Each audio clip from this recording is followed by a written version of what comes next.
Asmanın hürmesin, hakaşığın talayıp yüdün. Bugün berin yarımısın, hakaşığın talayıp yüdün. Bugün berin yarımısın.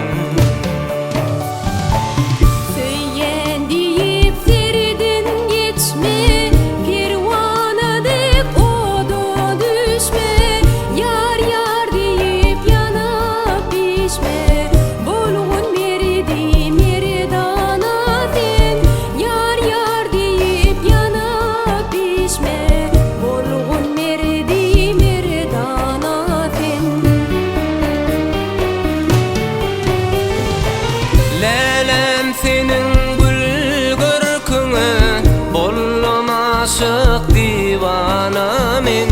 Atıyar yoktur erkime, aşka düşün pervana men. Bolal söyle ve kali, dürümü bardır sakali.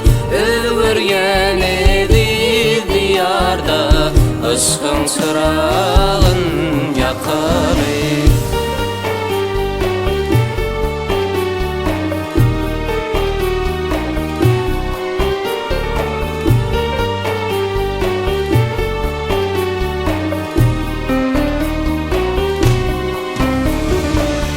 Söyün gülüm talayıp kıydı, yaş kalbimin yadımısın. Açılıptır gunça güller, şol güllerin nedimisin. Açılıptır gunça güller, şol güllerin nedimisin.